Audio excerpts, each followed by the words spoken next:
couple items before we get started on our agenda. Number one, on behalf of all of us back here, and I'm sure you out there who've grown accustomed to viewing our proceedings here, I'd like to personally welcome Mary Williams back to the desk as our photographer. And Mary's been away for several months. His wife had some health complications and he needed to be home. So glad she's doing better and nice to have you back with us. Secondly, council members, you received from our manager a request to pass a resolution relative to the support of an effort to continue the use of or the availability of federal historic preservation tax credits. At the moment, those tax credits are not part of the proposed federal budget for the coming fiscal year. And we all know here in this community and in this state how valuable a resource those funds are and just how many properties they've helped bring back to life, create jobs, and add vitality and economic development to their respective communities. So with that little bit of background, I would ask for a motion to amend the agenda before we delve into it to include that you have before you, and we'll take that up on the new business. Second. Okay, we have a motion and a second for that. Any further questions, discussion? All in favor, aye? Aye. Any opposed, no? All right, we'll add that to our agenda on the new business. Thank you very much. So now, we will stand, if you would please, for the Pledge of Allegiance, and afterwards, Councilman Biggs will lead us in an invocation. I pledge allegiance to the flag of the United States of America and to the republic for which it stands, one nation, under God, indivisible, with liberty and justice for all. Eternal Father, we thank you so much for allowing us to be here tonight to take care of the business of the people of Edenton. Father, we pause for this time to recognize our friends in Texas, our friends in Florida, our friends in the islands who have just been through so much. And certainly, though they be much larger than us, the municipality in Las Vegas, we pray your blessings on them. Give them strength to get through. In Christ's name we pray. Amen. Amen. Amen. Thank you, sir.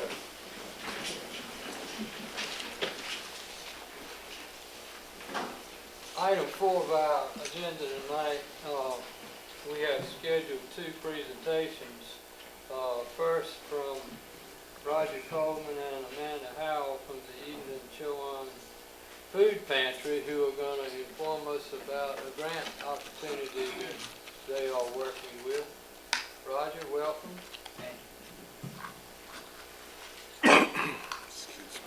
Ms. Vaughn and Ms. Martin and distinguished council members. The 100 Grand Challenge that has been given to us as a community is about the future of our community. And this time I'd really like to introduce Amanda Howell, who is a volunteer with the Food Pantry, chairperson of the 100 Grand Challenge Committee, and is far more capable than I to talk about the future of our community. At this time, Ms. Howell.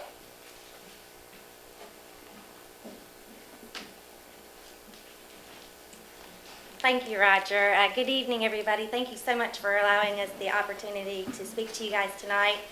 I was telling Roger this when he came in. I spoke with another group about the food pantry last night, and it ran about 45 minutes. So I told him I would do my best to keep it a little bit shorter for you guys tonight. Just to give you a little bit of a background, in July of 2017, the food pantry met with Dr. Phillips, an Edenton native who was interested in giving back to the community in which he was raised. He has an organization, a foundation called the For Others Foundation, And he challenged the community of Edenton to raise $100,000 by January 7th. And if that goal was met, that he would match it dollar to dollar, setting up a total endowment for the food pantry of $200,000. From that $200,000, that would allow the food pantry to draw $10,000 annually to fund programs like the Backpack Buddies and the senior adults. Currently in the food pantry, there's a Monday, Thursday distribution for low-income families. Those families are allowed to come once a month to the pantry.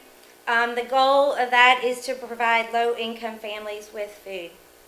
Currently, the food pantry is distributing 25,000 pounds of food to around 600 families per month in our community. The food pantry also does a Summer Without Hunger program, which is a center feeding program for children while they're out of school.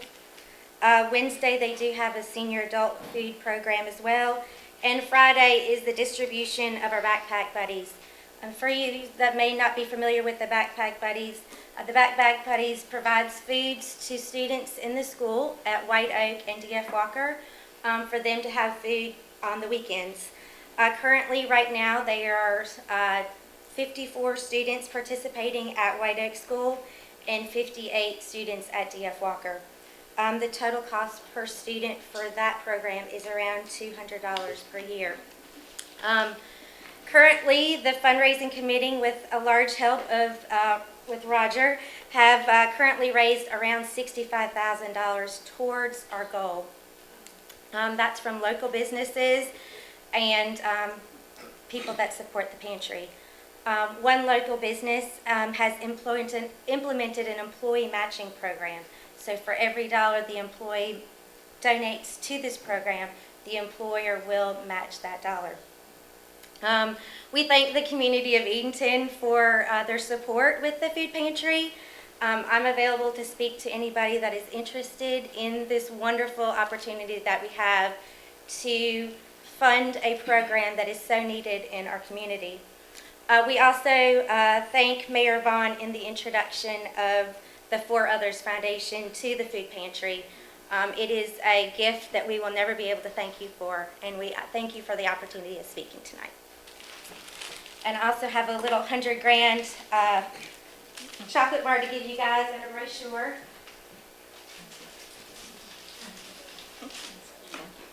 So you can remember.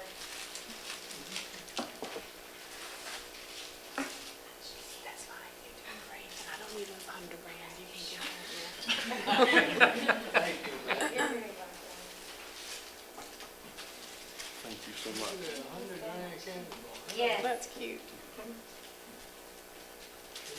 it's all about marketing these days. Oh, yeah. Before you leave, Yes, sir. we would like, as a town council, to present the food pantry with a small contribution. to Thank you that. so much. We greatly appreciate that. It's so kind of you. Thank you guys so much. Thank you, Amanda.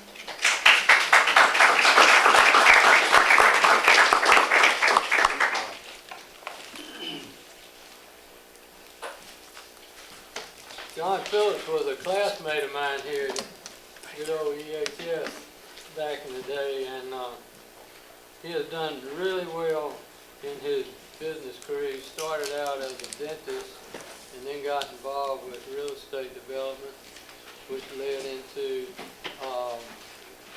major shopping center development and management.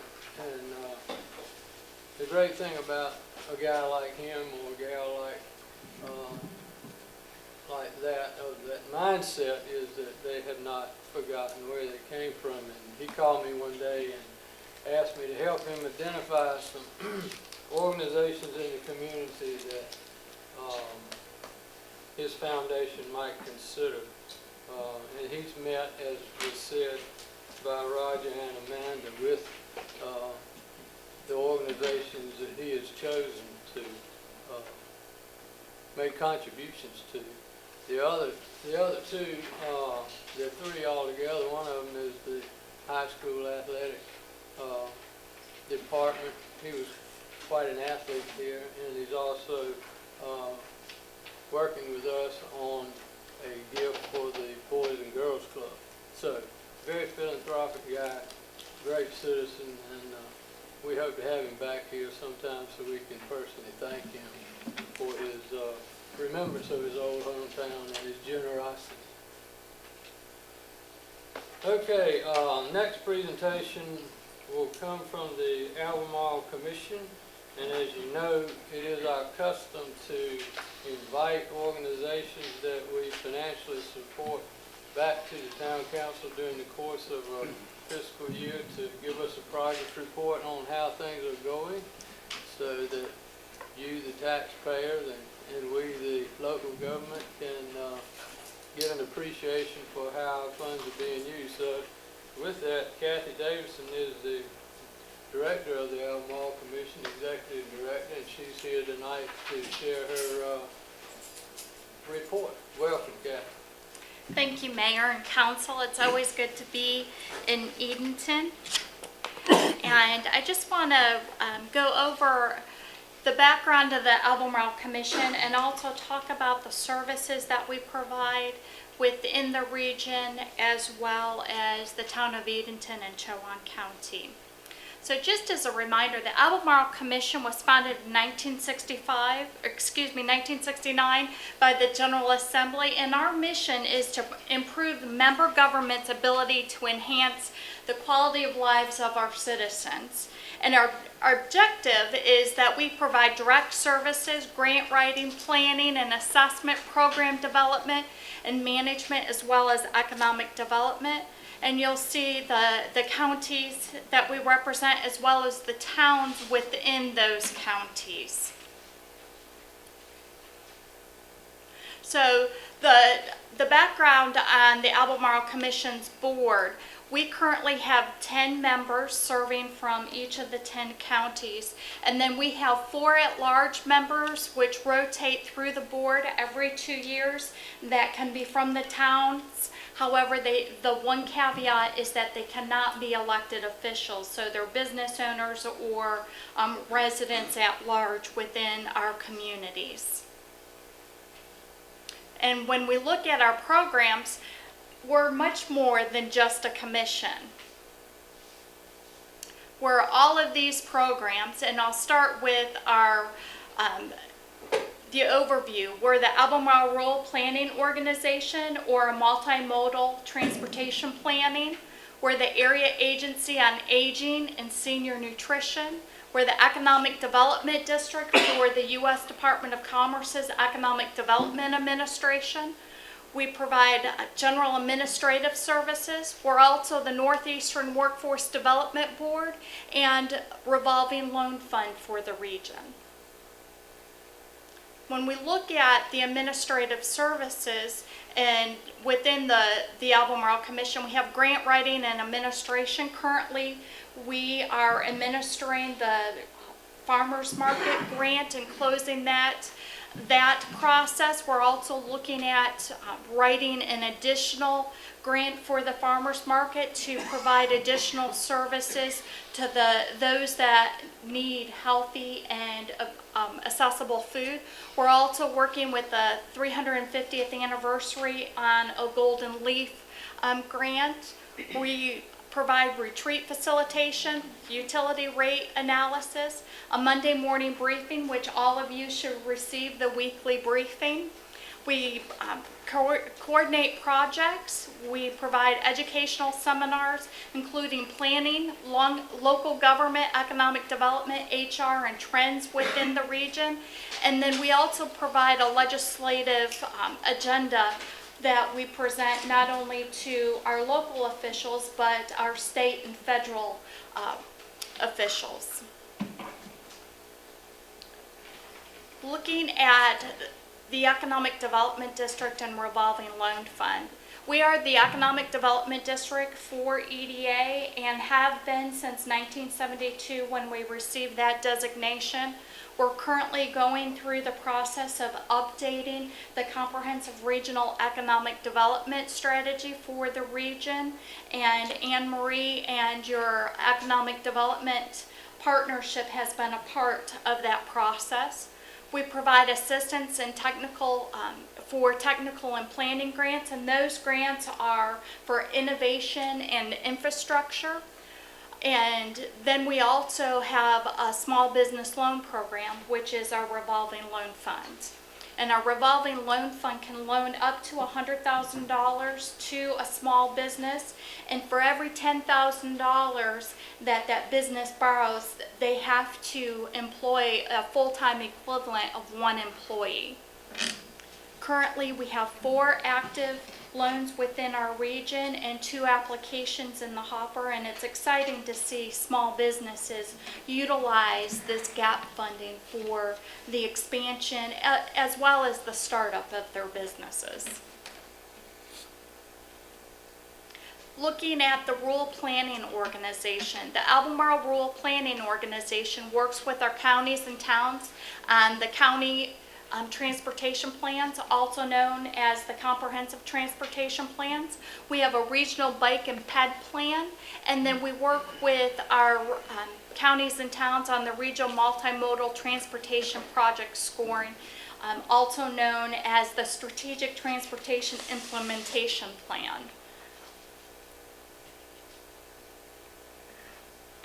And NWDB is the Workforce Development Board. We manage 3 certified workforce or NC Works career centers, one being here in Edenton on the campus of the College of the Albemarle. We have youth programs including OJT, or also known as Work Experience, Real World Experience, and a Youth Summit. Last week we had the opportunity of hosting 180 youth from 6 high schools within the region that had the opportunity to pick out a career, be assigned a career based on their education that they wanted to obtain, and through that they had a budget, and they had to learn how to budget their money from transportation expenses to child care as well as normal living expenses. And of course, as we all know, those unexpected expenses that came through. And it was eye-opening for them when they realized that, oh, I can't drive that Corvette on a $15 an hour job. So we also have a dislocated worker program that also supports education and job placement.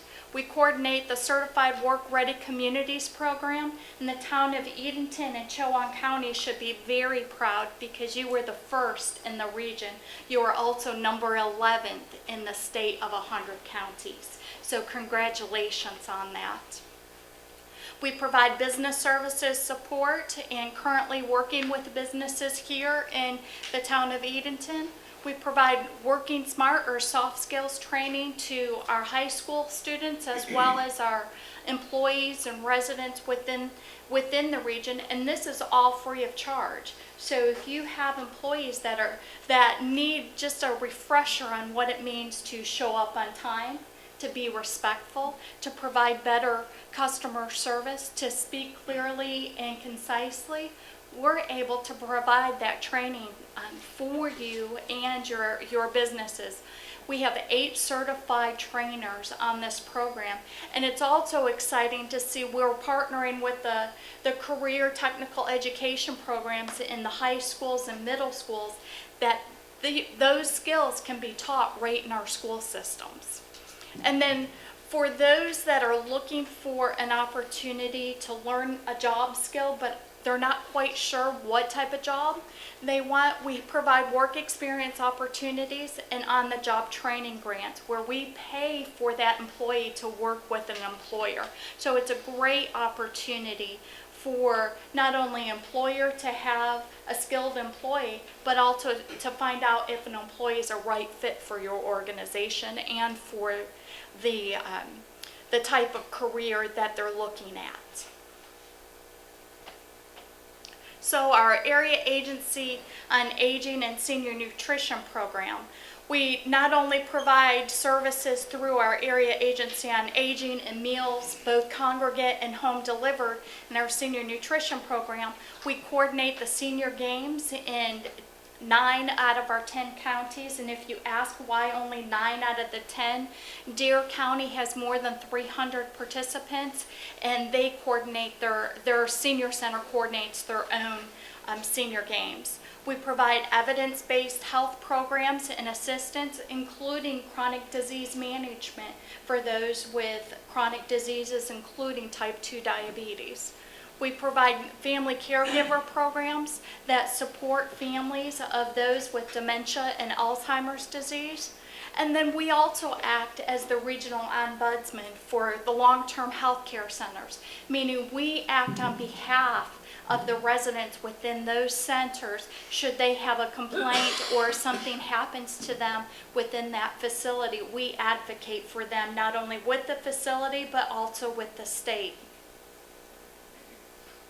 So looking at the senior nutrition program and the approved meals, we provide 5 days a week, except for the week between Christmas and New Year. We do provide box meals that week, but because we deliver home delivered meals with volunteers those 5 days a week, we like to give our volunteers a break during that week so they can be with their families.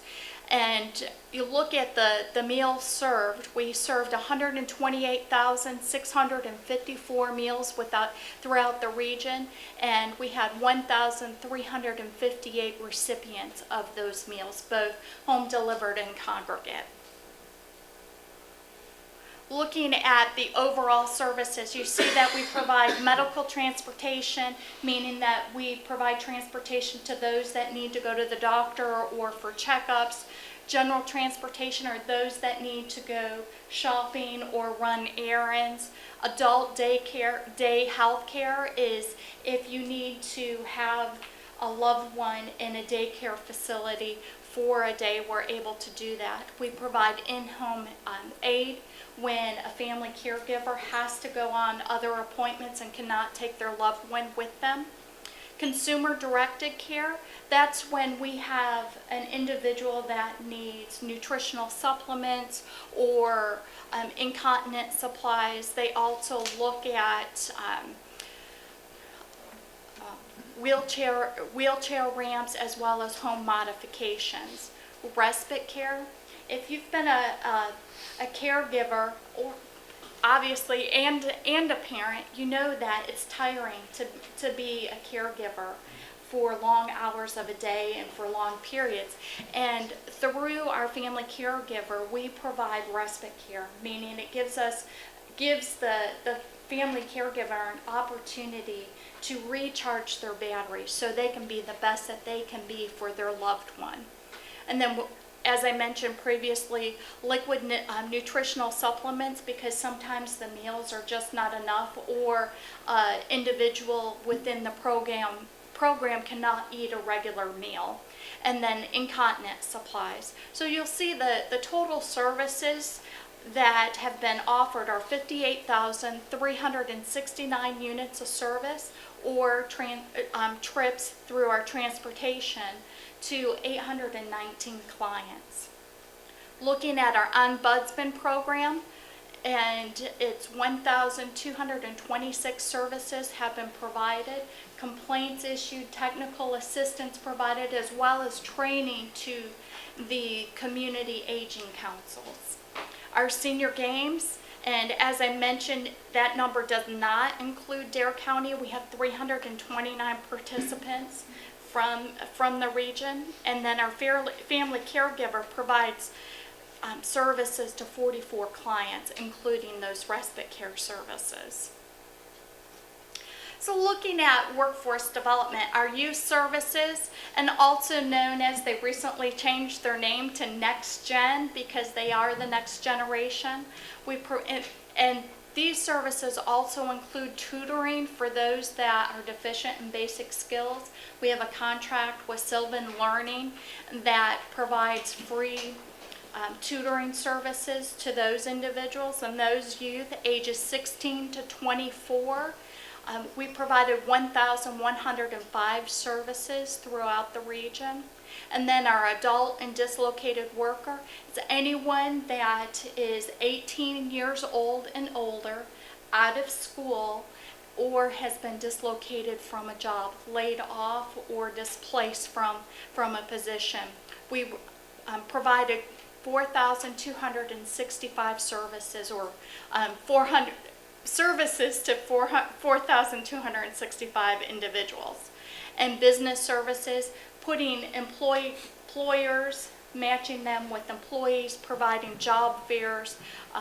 We worked with 635 businesses throughout the region. And so the total services that we provided, not only to our youth and to our individuals, is 115,934 services. And that could be enrolling those individuals into school. And if they're enrolled in school and eligible for the services, then they have the eligibility to have their school 100% paid for, receive books, transportation, any equipment that they need, as well as child care. So the Workforce Development Board, in essence, eliminates any barriers to continuing education and training. So the total individuals receiving at least one of the services that I've mentioned, 23,898 individuals. That's an amazing number to provide services to when we have in our 10-county region less than 174,000 residents. When we look at our rural planning organization, we represent 10 counties and 15 towns. We're the largest rural planning organization in the state. We develop the multimodal transportation plans. We prioritize transportation projects. We're a forum for public participation. Anytime that there's a transportation plan, we host and work with the community to host a public meeting and workshop or charrette on that plan. And we provide transportation-related information to local governments and other interested organizations. Looking at our small business loan program, we provide businesses for operational and equipment needs up to $100,000 per borrower. The minimum amount is $10,000. One full-time job created for every $10,000 borrowed, and must have a leverage of $2 of private funding for every dollar borrowed. And that private funding can be personal or from another lending institution. And collateral must be dollar to dollar. And then the interest rates are New York Prime plus or minus 4%. And then the application fee is $200, which that application fee covers the credit analysis, the review of the application, as well as some of the closing cost. So economic development, as I had mentioned, we are designated as the economic development district for the region by the federal government and have been so since 1972. And part of that is we're provide strategic planning on economic development, and we'll be hosting a public hearing next Thursday at the Economic Development Board meeting at the Albemarle Commission. We provide technical assistance. We also act as the state clearinghouse review for the region. And what that means is when a project needs state approval or licensing, that application comes to the Albemarle Commission. We review it. We call the towns if we have not received any information on that, or the counties. And then we provide either an approval or disapproval or comments and no comments with that. We also act as the labor data center services, and including economic modeling and commuter information. We advocate for economic development in the region with our state and federal government, and we work with business visits and service feedback through our business services. We're also the convener for the Balancing Nature and Commerce initiative of not only our 10 counties, but 4 neighboring counties, because natural resources play such a big role in economic development and tourism within our region. So when we look at the services that administration provides, we provide weekly regional updates or grant opportunities, training sessions, and legislative news. We advocate on regional, state, and federal levels for local government supported projects. We're an advisory member to the Hampton Roads Planning District Commission because 2 of our counties are within the Hampton Roads Metropolitan Statistical Area, those being Gates County and Currituck County. We host municipal managers' quarterly meetings. We facilitate strategic planning and then provide utility rate analysis as well as policy review and analysis. So do you have any questions? We provide a lot under one umbrella. And I do, in front of you, you do have an invitation to our annual meeting, which is being held on November 16th in Currituck County. Kathy, what do you do in your spare time? Let me see, I kayak in Edenton Bay. I don't have any questions. I do have a comment though, and I've said this more times than you will ever know. We are very, very fortunate to have you doing this. Very fortunate. In my job, I get to work with some other cogs, and they would love to have you, I know, but you do an extremely good job, and your employees are very highly respected. So thank you for all that you do. Thank you so much, and I will communicate that with them. And as a side note, you're stuck with me. This is home, even though I'm not originally from here. My family is not originally from here. It is home to us, and we're blessed. We feel blessed to be back in the region. Any other comments or questions for Kathy? Thank you Good job. very much. Thank you. Outstanding. We greatly appreciate all that you do. It's quite a bit.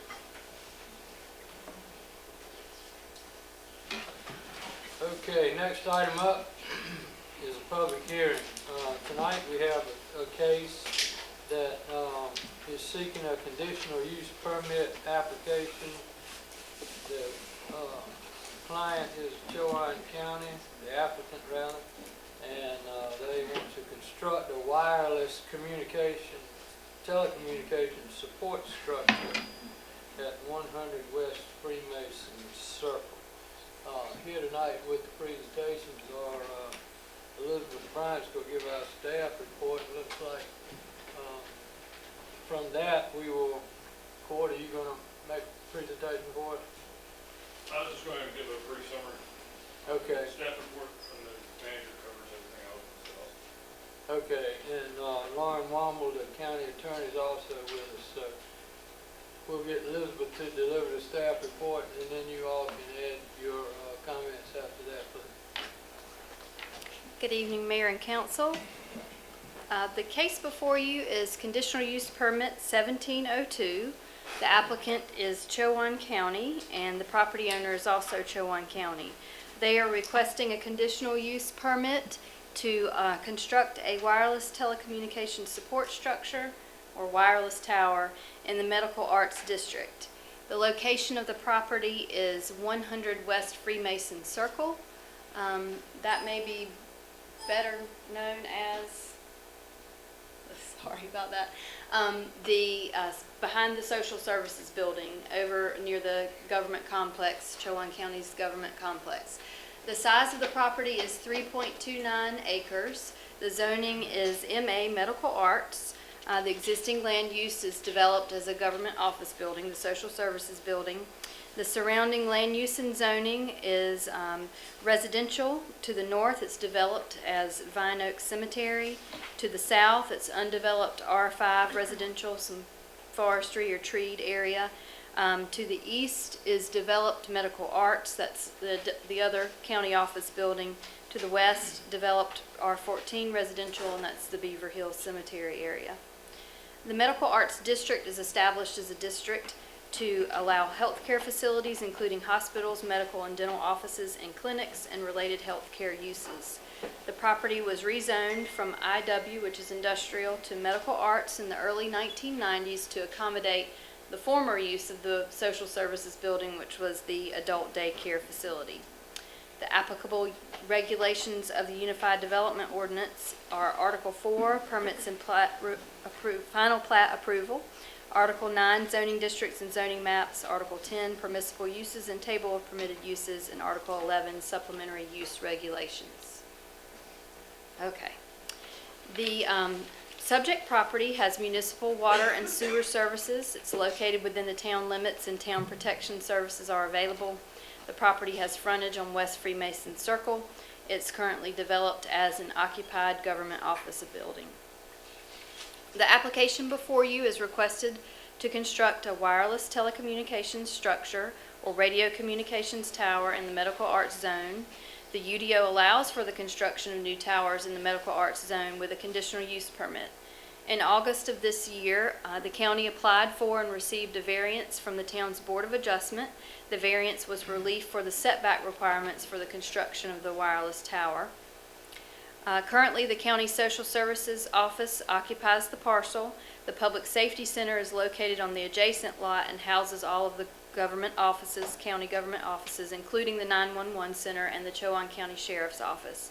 The tower has to be located in close proximity to the Chowan 911 Center.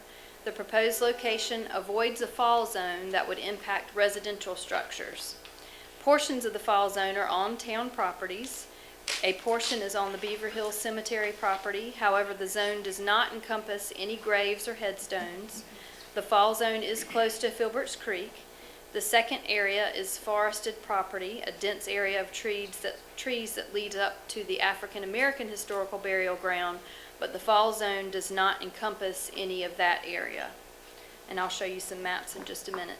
Recent state legislation requires that all 911 centers have a backup communication facility. Chowan County has partnered with Perquimans County in order to fulfill this obligation.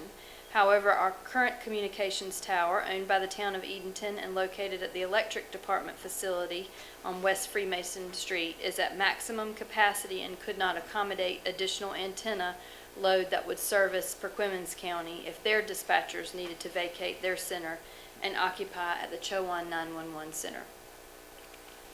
This shows you our use table and just delineates that wireless towers are permitted through conditional use permit review in the medical arts zoning district. And here are some of the maps. This is a plot sketch, and I will let Cord talk a little bit more in detail when he comes up about this, but it shows the fall radius, so that's the circle that you would consider. And if I can get my pointer to work. Okay, so there you see West Freemason Street, and there's Freemason Circle. There's the old railroad bed. Filbert's Creek is over here. The building is in this area. Let's see the next slide. And here's the aerial photo that shows the fall circle, the location of the fenced area that surrounds the tower and the support building that houses some of the equipment. You see Filbert's Creek. This is the social services building. This is the treat area we were speaking of, and then the parking lot for the county office buildings. The planning board, in addition to the review of the variance request by our Board of Adjustment, the town's planning board met on September 11th to review and hear public comment on this conditional use permit application. There was no public comment made at that meeting, and the board unanimously recommended approval of the application with the staff recommended conditions. The conditional use permit process requires applicants to specify the exact proposed use of the land and places restrictions on the actual development. When granting a conditional use permit, reasonable requirements may be added to the permit in addition to those specified below. Prior to approval, the town council must ensure that the development at its proposed location meets the following criteria. 1, that it will not endanger the public health or safety. 2, that it will not injure the value of adjoining or abutting property. 3, that it will be in harmony with the area in which it is located. And 4, that it will be in conformity with the land use plan, thoroughfare plan, or other plan officially adopted by the council. The applicant has addressed these conditions and these findings on the attached application that you all received. As the mayor mentioned, Cord Palmer, the Director of Central Communications, is here, as well as Lauren Womble and Mr. Bill Durantz, the county's consulting engineer. To continue or finalize the staff report, wireless towers, wireless communication towers. Let's see, did we get to the right slide? Are permitted by conditional use in the medical arts district. Therefore, staff finds that the use is in conformity with the 2008 Edenton-Chowan Land Use Plan. All applicable regulations of the UDO and all staff concerns that are applicable to this development have been identified. Staff has determined that the application from Chowan County for a conditional use permit to construct a wireless tower or radio communications tower in the medical arts district is complete, and that it is compatible with the goals and objectives of the 2008 Edenton-Chowan Land Use Plan, and that it meets the requirements of the Town of Edenton Unified Development Ordinance, detailed in Article 4 Permits and Final Plat Approval and Article 11 Supplementary Use Regulations. We suggest the consideration of the following conditions for any issuance of this permit. 1, all details and improvements shall be installed and constructed according to Edenton's UDO requirements. 2, that consideration should be made in regards to fire safety and accessibility, lighting, and adequate site drainage. 3, the UDO requires annual inspection of a wireless tower by a licensed engineer. 4, if the tower were to fall onto town property, the county shall be required to remove the tower and restore the town's property to its current condition. That concludes my staff report, and if you have any questions, I'd be happy to answer, or I can turn it over to Cord. Council members, anyone have any questions at this point? I forgot to mention at the outset of this that this is quasi-judicial hearing for a case, and therefore anyone who wishes to speak both as an applicant and from the public, I would invite you to stand at this time and I'll administer a brief oath.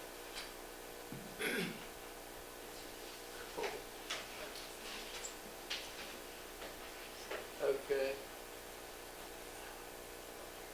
In the case before you tonight for conditional use permit, do you swear that the comments made on behalf of your application will be the truth and nothing but the truth, so help you God? I do.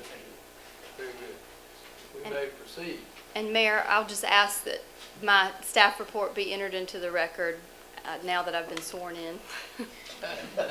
Okay.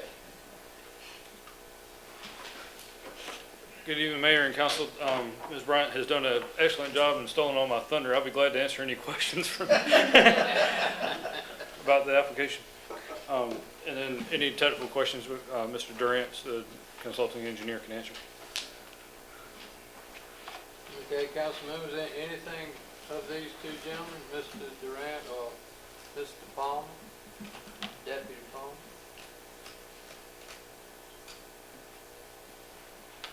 Okay, thank you very much.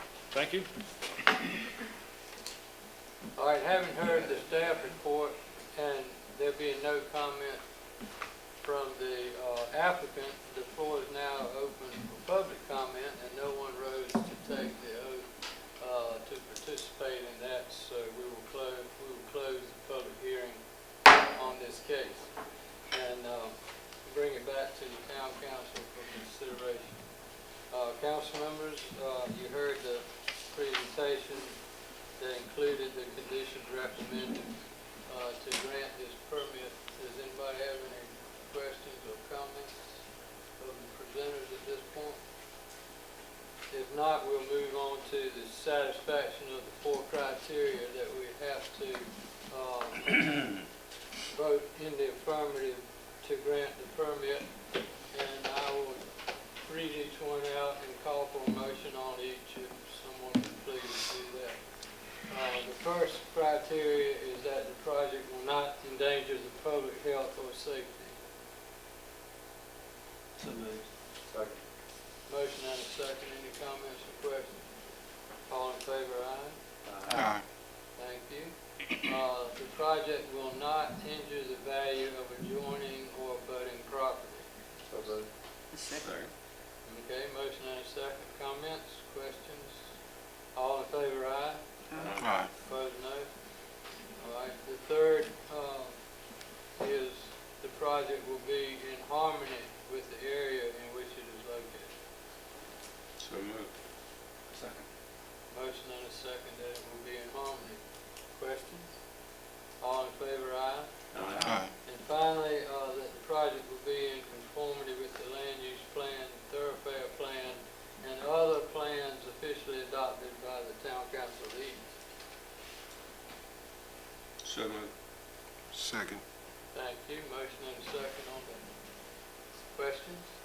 All in favor, aye? Any opposed, no?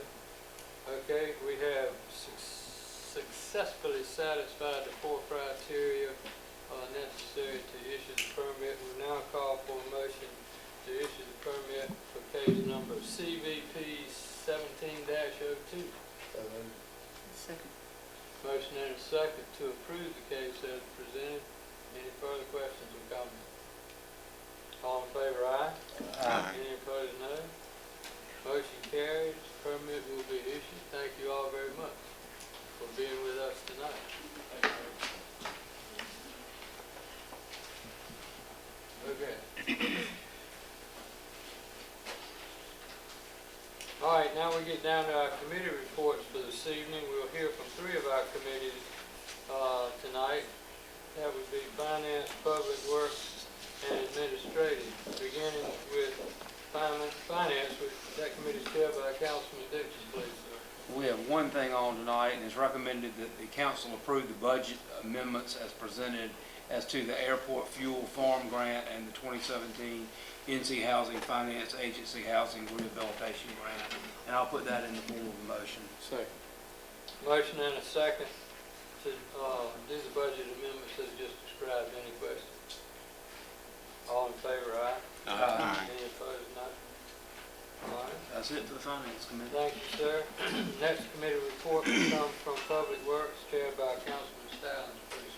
Thank you, Mayor. We only have one item tonight as well, and it is recommended the council approve agreement with the Farmers Market for installation of a sidewalk at 100 block of East Gale Street as presented, and I'll put that in the form of a motion.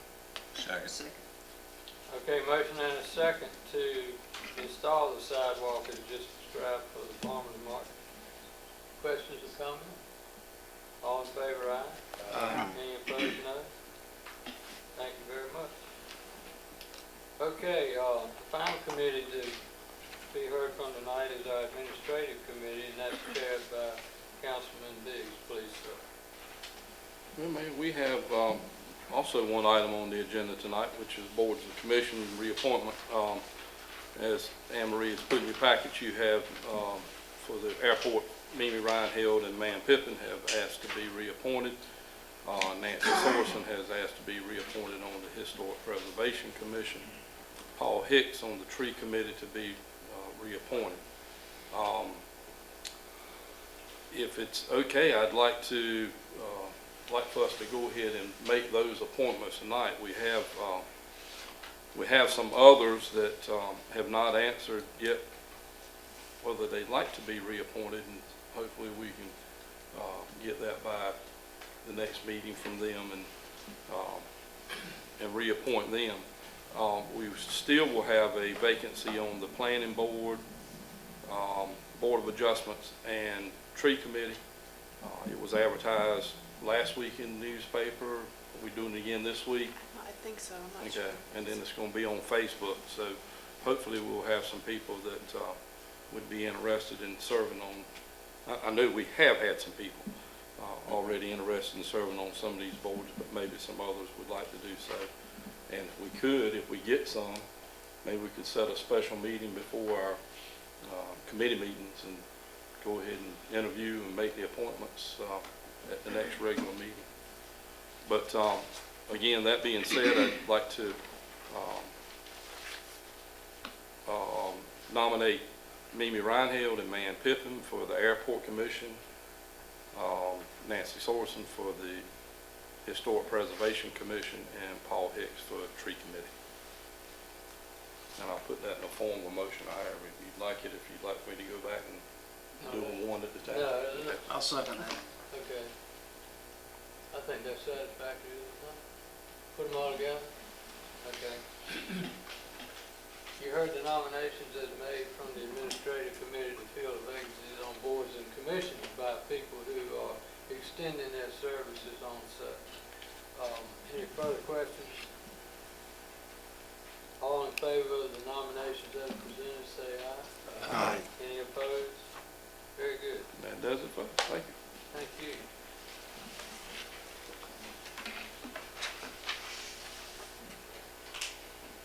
Okay, under new business, at the outset, you recall, we approved, in addition to the new business agenda, and that is to approve and authorize the signing of the resolution supporting the Federal Historic Preservation Tax Credit Program, and to send that forward to our members of Congress and solicit their support. So the chair would entertain a motion to do that. Okay. All right, one of them will be a second, right? Yeah. Okay. So, we have a motion and a second to sign and send forward the resolution to support that. Further questions? I would just like to add, if Anne Marie could, I'm sure there's like a web, some kind of managers group that you send that to, if we could send that to all the other managers and ask them to do the same thing. Edenton, interesting enough, has the most federal tax credit projects per capita in the state of North Carolina.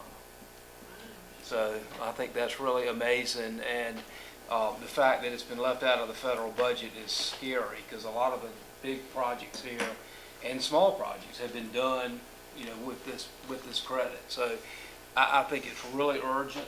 I know Senator Burr's coming tomorrow, and I hope that's on Thursday. I hope that's our focus with him, because he's on that committee and he's the guy. So I think we need a full press to get this done. That's all I'd say. Okay. Very good. All right, Anne Marie, next item of business. Did you vote on it? Yeah, Okay. we voted it. I don't think they did. Thought you made a comment after the That's fact. okay. Okay. I'm sorry. Oh, yeah, maybe I did. Yep, Say again. we voted, right? Yes. I thought so. Pardon me. All right. Now, continuing on with new business, from our agenda, Anne Marie's gonna bring us an update on the brewery pub covenants and flood proofing issues that have been overhanging this project for a very long time. And, Anne Marie, I'll turn that over to you, please. Okay, Mayor.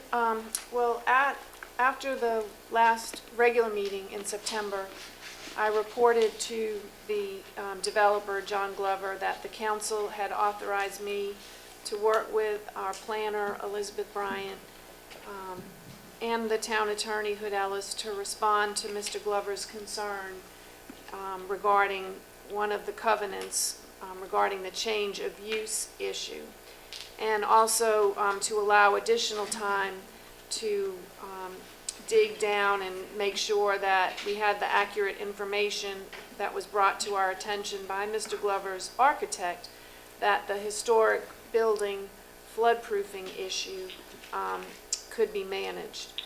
And at that time, the council voted to give the staff and Mr. Glover until the next regular meeting, which is tonight, to settle these two outstanding items. After the September meeting, staff under Elizabeth's guidance was in consultation with the North Carolina Department of Insurance, and that is the state agency that regulates the building code, and also the North Carolina Department of Public Safety, which enforces and offers guidance on management of the floodplain ordinance. Both agencies confirmed to staff that the developer or the building owner would need to apply for and have to be granted a variance from the town's Board of Adjustment in order to be in compliance with the flood ordinance, and in order for the town to remain in compliance with floodplain standards. We were able to confirm that the town flood ordinance does allow for historic buildings to seek a variance for floodproofing requirements. Um, We provided Mr. Glover with all of the technical information and advised him as to what the process would be for him to apply to the Board of Adjustment. And we're satisfied, and he's satisfied, so we feel like that concern has been resolved. The second concern is regarding the covenant describing a change of use. If down the road in the future, the building were to be changed to a different use, Mr. Glover was very concerned that the way the wording was in the covenant, that we were being overly restrictive. And after discussion with staff and additional communication with Mr. Glover, we asked the town attorney to give us a written opinion. Who had provided that opinion, and I forwarded that to Mr. Glover for his review late last week. Mr. Glover called today and informed me that the letter provided by the town attorney, that opinion letter gives him the confidence that he needs to move forward with the project. He accepts the intent and is in harmony with all of the 18 covenants that have been proposed. So at this point, the next step in the process would be for Mr. Glover to present his final plans for the brew pub, with particular attention being given to the buffer. Covenant number 18 stipulates that an approved buffer zone must be provided for appropriate review and approval prior to sale of the building. And the buffer is meant to provide transition and delineate the private property or the would-be private property from the town public park property.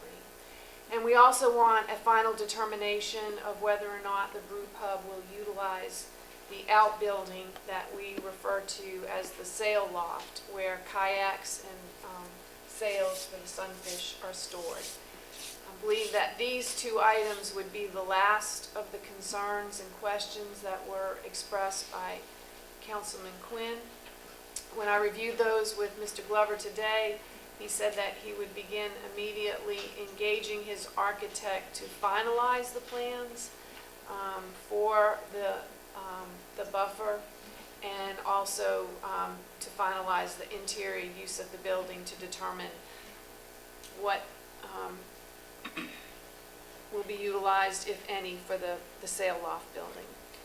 He indicated that he could have his architects complete that work relatively soon and present to the council, hopefully in the first week in November. And I also remind you that the final step in the due diligence of this process would be for the council to conduct a public hearing on the proposed sale. You conducted a public hearing back in 2016 at Swain, and that was to seek public comment on the two proposals that were received from the developer. A separate public hearing is needed as part of the statutory regulations for a local government to sell property for economic development purposes. And I would need to prepare and present to you the economic impact data for the project, and the council needs that data. You need to review it and decide if you can make a determination that the amount of the consideration, the amount of the purchase price, is not less than the value of the property. If you make that determination that the purchase price is not less than the value of the property, then you would need to vote to advertise for a public hearing. And we would have to include in the public notice what the value of the consideration is and how that number is not less than the value of the property. And then, after the public hearing, the council could vote to sell the property contingent upon the property being, the covenants being filed with the with the sale of the building and any other agreements that may be required. So I guess I would summarize at this point, I would think the next step would be for the council to call for a special meeting with Mr. Glover and his architects, and then at that same meeting, direct me to submit to you the economic impact data so that you can make a determination whether or not you can go forward with the public hearing. Well, I make a motion we do that.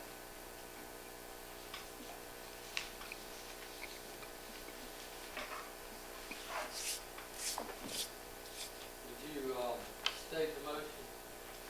I move that we set a meeting with Mr. Glover and be prepared at that, for him to address the two issues, which were the buffer zone and the use of the shed or whatever that building is, and at that time be prepared to set a public hearing date.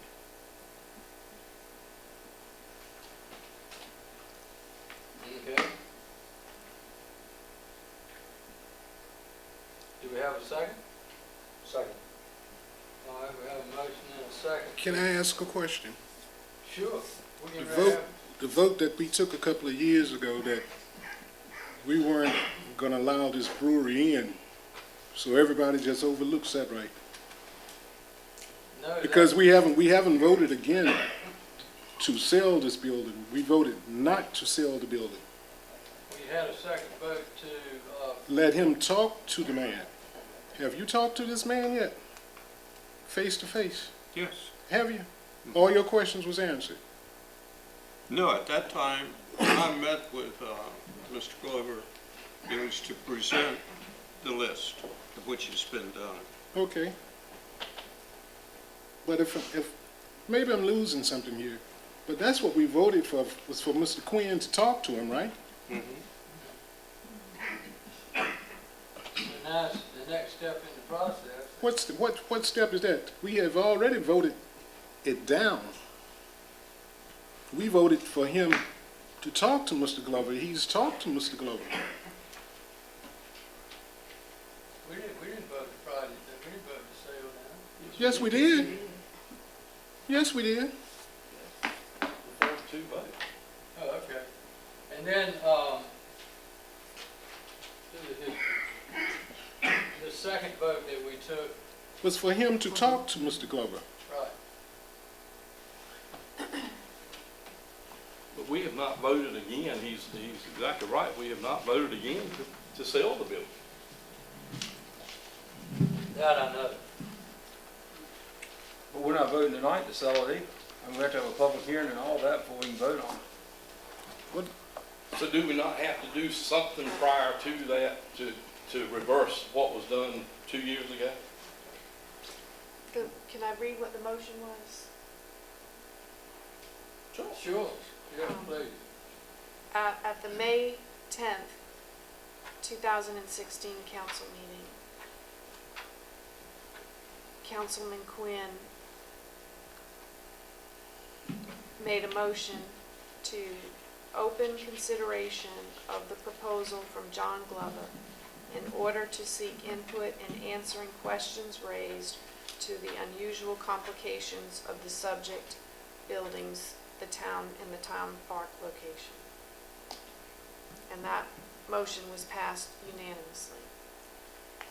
And now all of the questions and concerns that Mr. Quinn raised have been addressed. So what is the next step? And we need a special meeting to have the final two issues, the buffer and the use of the building, presented. And then at that time, you make a decision about the economic impact and the proposed sale.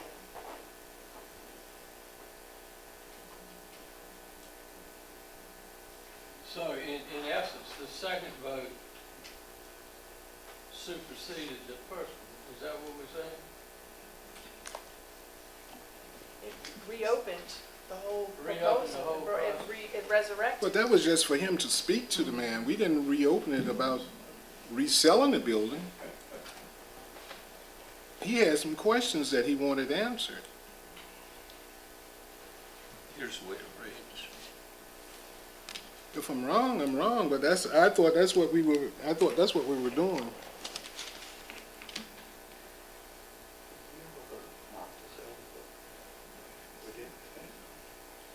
You voted not to sell the building? The vote was to reject the proposal, the original vote. And then subsequently, the vote was to open consideration of the proposal. Yeah, it went down and came back. That's what I'm calling it. Well, Anne Marie quoted the motion that I made properly. Would you like me to read it again? So just, yeah, I'm fine with that. I'm just saying it is correct.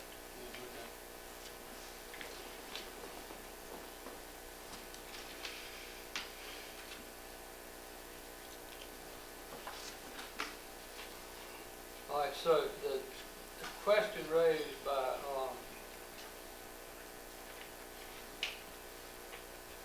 Councilman Bond has to do with the first vote, following which the second vote came about because Councilman Quinn proposed that we reconsider based upon, and Bob, please, share your intent in that if I'm not expressing this correctly, that your intent was to put forward certain conditions that would satisfy questions relative to the use of the building, its appearance, and other matters that may relate to its location and operations and so forth, all those 18 conditions, which he has now agreed to.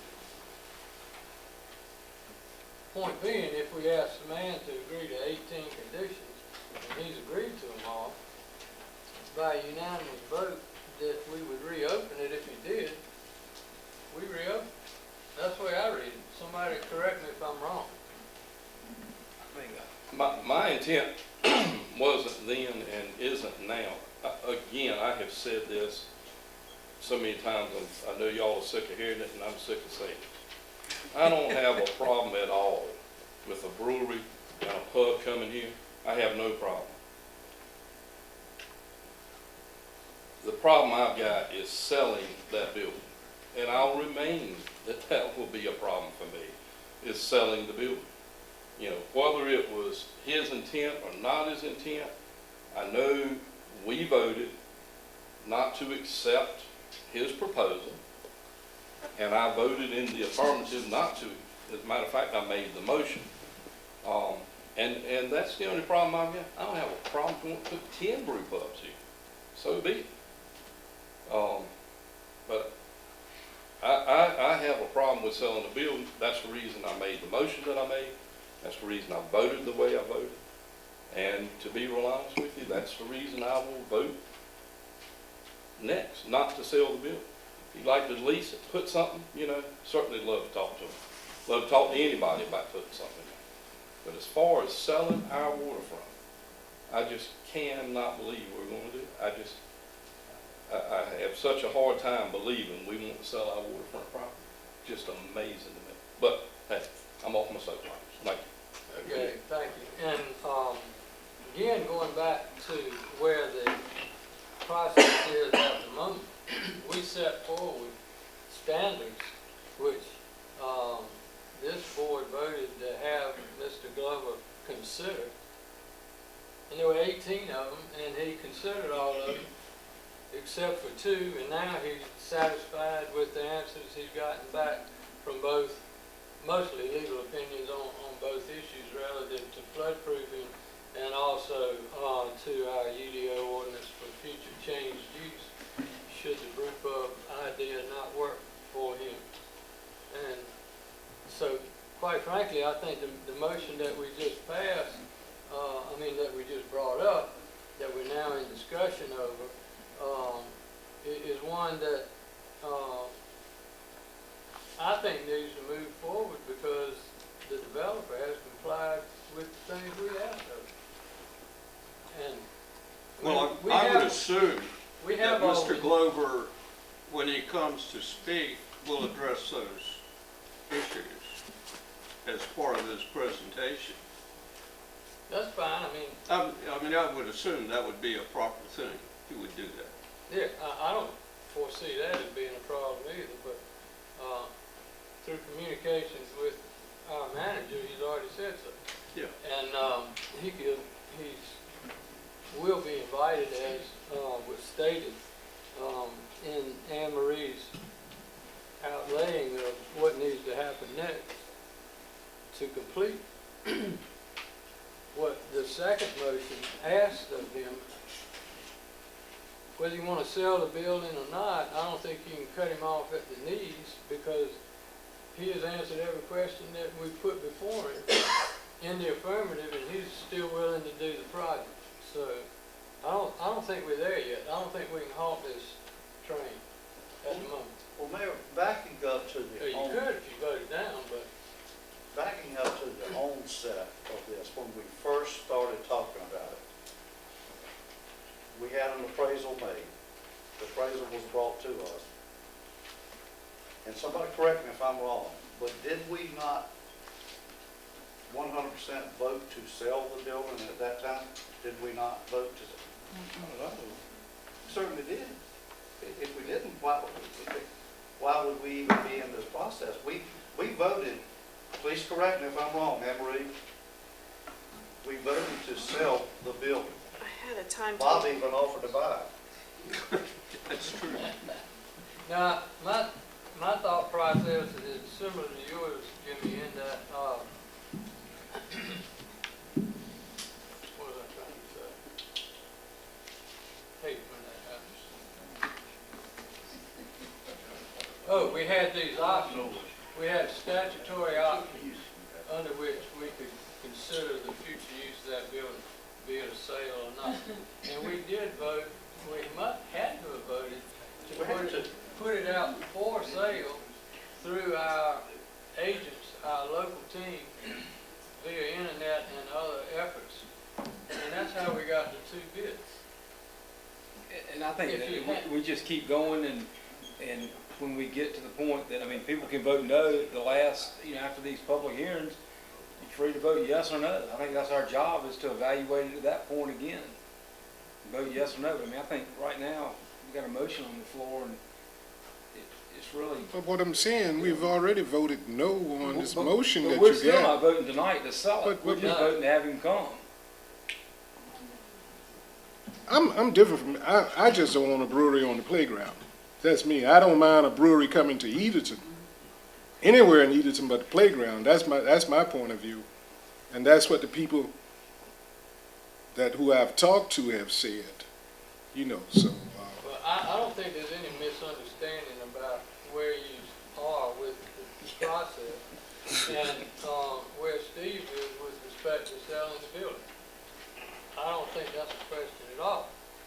What I'm a little bit concerned about, or concerned about, is the fact that we give a person an assignment to concur with 18 covenants that will be placed on one building,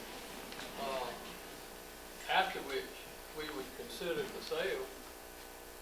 See, that's the part that I didn't hear. That's my ignorance, because I thought we were just letting Mr. Quinn talk to the gentleman. I didn't know that his talking hinged on a sale when it had already been voted down, Yeah. because that came up after we had voted it down. But why? So the issue should have been dead then. Okay, which begs the question, why would we give him 18 conditions to meet if it was over and done with? This thing was reopened, whether you like it or not, it was reopened. He had questions. Right. The issue was voted down. He wanted his questions asked. So the council said let him get his questions asked. We didn't open it back up for sale. It was, it was a dead issue. It had been voted down. But it was opened back up. Like I said, that was on my ignorance.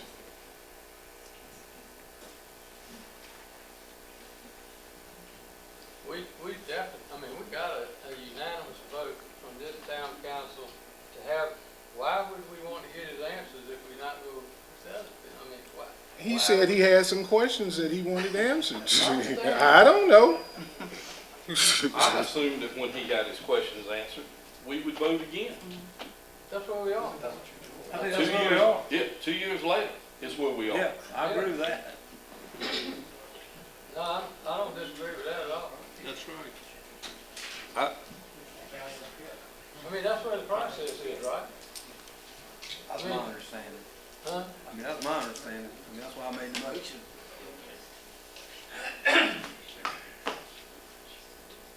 Call for question. All right, the question's been called for. We have a motion on the floor to follow the procedure through to public hearing, final vote to sell or not to sell, including a visit by the developer to the town council to talk about the buffer that's required to separate the private activity from the public park, and also what his intentions, if any, relative to the use of the sale law. And that would take place the first week of November, i.e. Our next council meeting. Well, it would be prior to the council meeting. Okay. We have to get consensus dates. Okay. That's a good point.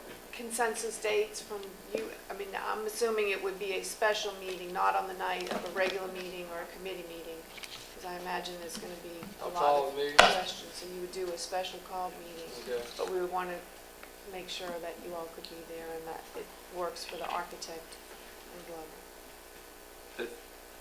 He would make his presentation at a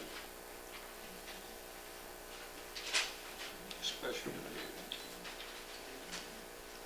Mayor, can I just restate the motion so I make sure I have it correct for the minutes? Sure. That a special meeting be set up for Mr. Glover and his architect to present his final plans to the town council with particular attention to the buffer as well as the use of the sale loft. And at that meeting that I would present the economic impact information so that you could make a determination about going forward with the public hearing. In order to have the public hearing, the council has to make that determination.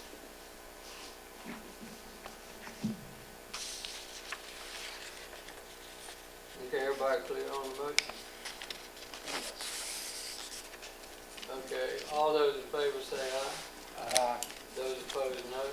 No. Show of hands, please, on the nose On the nose? and the eye. Okay, so we have a tie. The chair votes to carry on with the proceedings till the proper conclusion. So we will follow that plan of action as was just presented.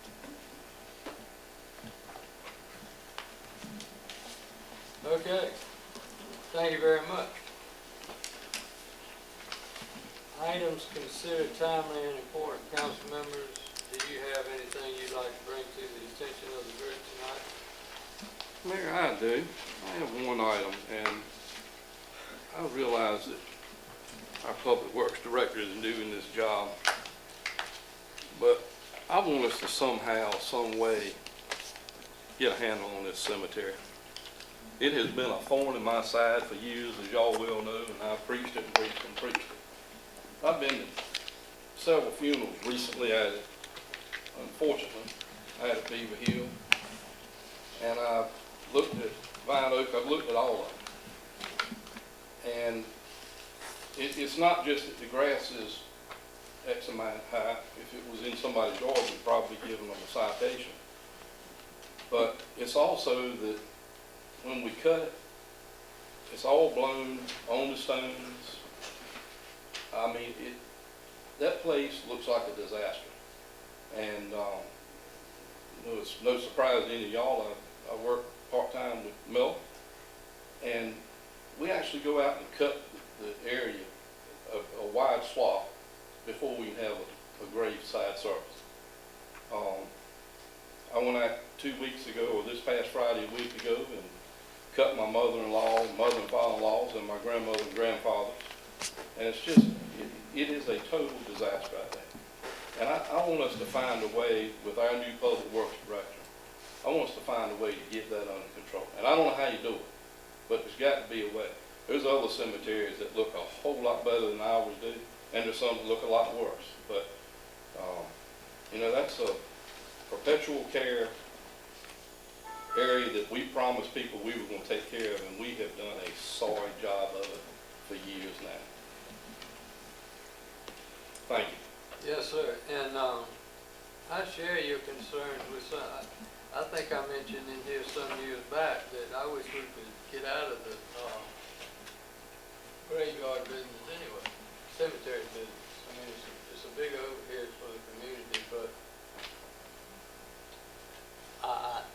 I guess there is no, you'd have to find somebody interested in coming in and buying it. Now, I don't know how many plots are left for sale, probably not.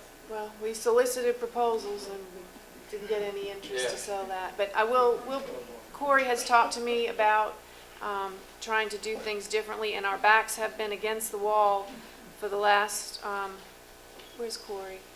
6 weeks, 8 weeks, because we no longer have use of about 10 inmates that would come every day and help us. So we've been really, and with the loss of that, struggling, but we recognize the need to develop a plan. We've talked about soliciting proposals. We've had initial conversations with at least one contractor just to get an idea. We used to contract that service out years ago, and it worked well for a while, and then it didn't, and then we were able to secure additional labor through the inmates. But that is at the top of our priority list, and we'll get an action plan together and keep you all informed about what we're going to do to dramatically improve the maintenance What of happened the to the cemetery. inmates? The prison has decided that they were going to pull the inmates. I believe it was not only us, but in other locations. There are some issues going on with inmates, and so they stopped the program for about 60 days, Corey, and then we're going to... Is that for reevaluation? They may bring it back? They may, and we're going to reevaluate it, because we're not sure that we want the inmates back, honestly. So. Okay. And just for general public knowledge, would you give us an update? I know you gave it to us, but would you give an update, please, on the hotel and the office space above Town Hall again? Sure. We met with the principal of the owner of the hotel and the project manager about 2 weeks ago to review our concerns about the condition of the building. We were able to provide photographs of areas where the building needed maintenance attention, where there were some violations of ordinances, and Elizabeth Bryant put together a list after that meeting of all of the repair work that is needed, and the owner readily agreed to make those repairs and promised to do that by December. In addition, they told us that they are giving serious consideration to modifying the plan instead of it being a 68-room hotel, and with a new addition to do a 48-room hotel, which would primarily involve renovating the existing rooms.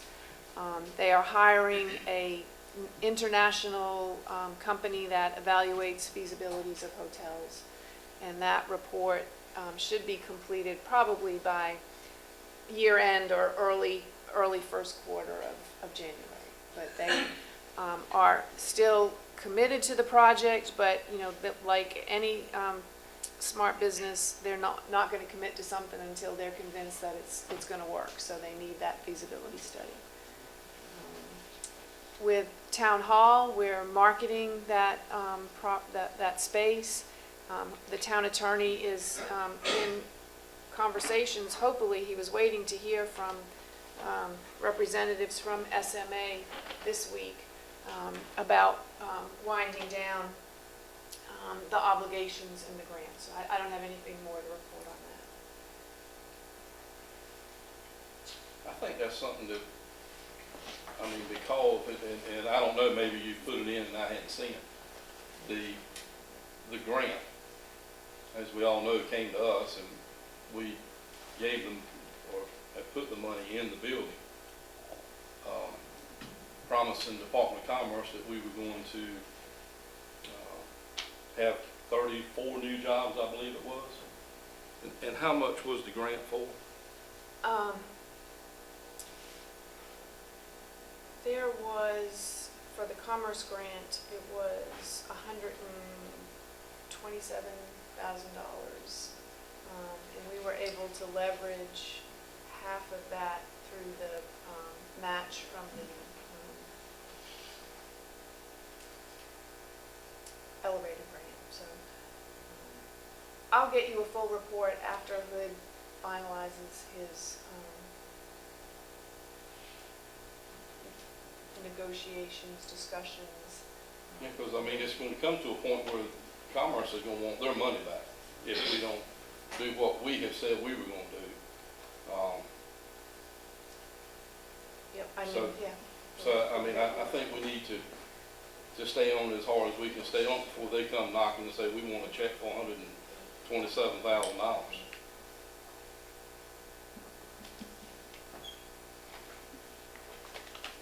Mayor, I have one item. Okay. I would like to discuss.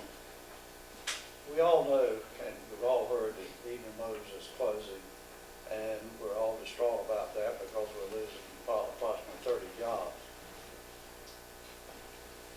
I think that we need to write a letter, and it probably won't do any good, it probably won't make a difference, but to write a letter to GM explaining exactly what they have done to us, because anyone that has a GM car now is going to have to drive a minimum of 30 miles to Elizabeth City or to Greenville or to Suffolk. They're the three closest dealers to us for anyone. And my wife just bought a new GM car. And if we'd have known about this beforehand, I probably would not have. But it's a shame that northeastern North Carolina is just getting kicked to the wayside on every issue that you can possibly think of. So I think we, as the town, would be doing our people a disservice if we didn't at least write a letter to General Motors. It's not going to do any good, but at least letting them know how we feel about the situation and what they have done to us. I'd be happy to write. I talked to two GM reps this week, and one of them, and I know for a fact that one GM representative here offered to write up a check the day he found out that Edenton Motors was closing. He said, if it takes a check for $5 million, I'll write you the check today. And GM said, no. Because all they want now is the mega dealers, the Hendrickses and some of the other mega, that's all they want is mega dealers. But we're in a low population area, and we're getting all the blunt of the badness. So I just feel like we need to let them know where we stand and how much disregard we have for their posture.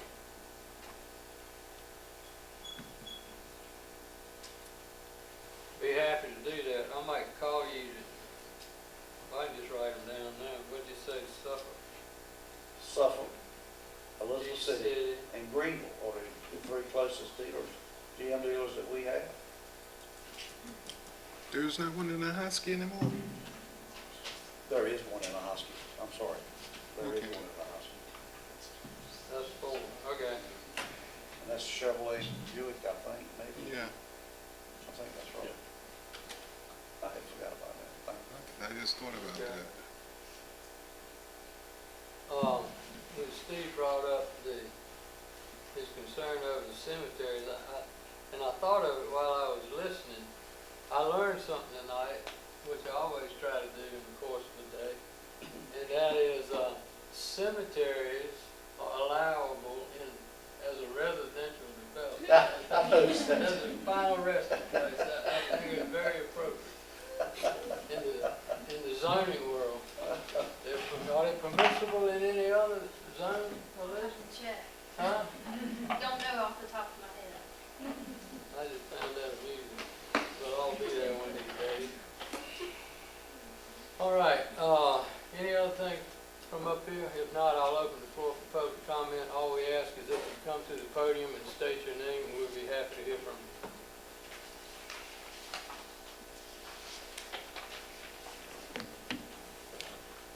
My name is Gil Burrows. Just a historical, the loft building or the shed, historically that's the topless building because it had no top until the Edenton Yacht Club put one on it and preserved it.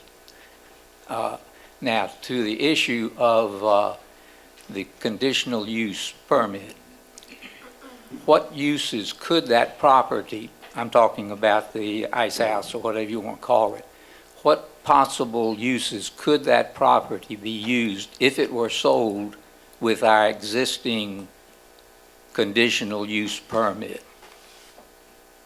Does it have to remain a brew pub forever, or what uses could be put in there if a brew pub owner decided to vacate the premises and sell it or do something else?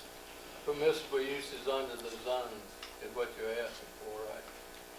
Well, with a conditional use permit, does that not narrow the permitted uses?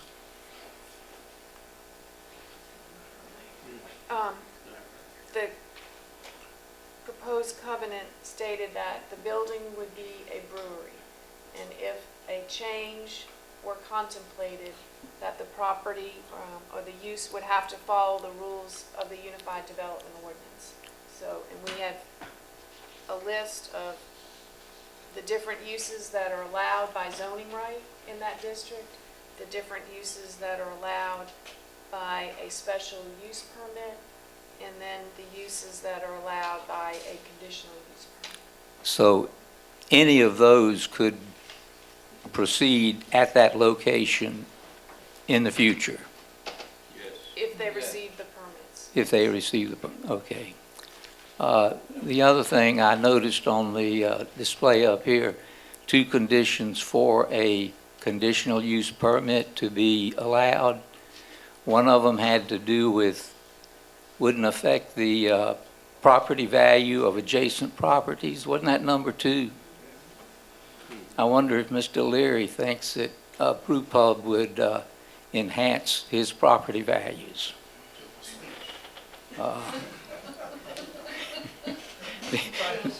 The other issue, I think it was number 4, that the use of the property was in harmony with adjacent property. Was that number 4 condition? I think it was. No, that's 3, I believe. That it's in harmony with the neighborhood. Yeah. Oh, okay, all right. Well, since it's totally surrounded by recreational property, outdoor recreation, I figured I learned that drinking beer was an outdoor recreational activity. That's wonderful. Thank you for your comments, sir. Anyone else who would like to speak?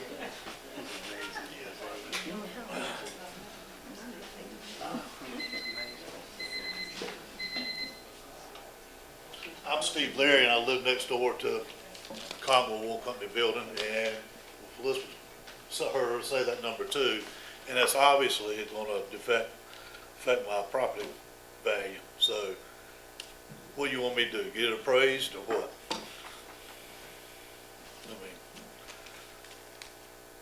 I'm asking questions. How am I supposed to come to you and it's definitely going to affect my property value? True? Yeah, and that's an evidentiary hearing, so it cannot be an opinion. And we've had that occur before. If someone's questioning their property value, that an appraiser would come in and testify on behalf of that applicant, that it either was or wasn't. But yeah, I mean, it could not be what you or I thought. It would have to be from certified appraisal. Gotcha. I appreciate that, Elizabeth.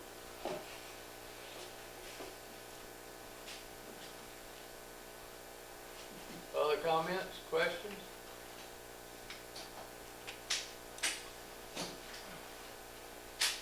Okay, seeing none, we'll close the public hearing. Thank you all for coming out tonight. We appreciate your participation always. Invite you to come back and see how this all plays out.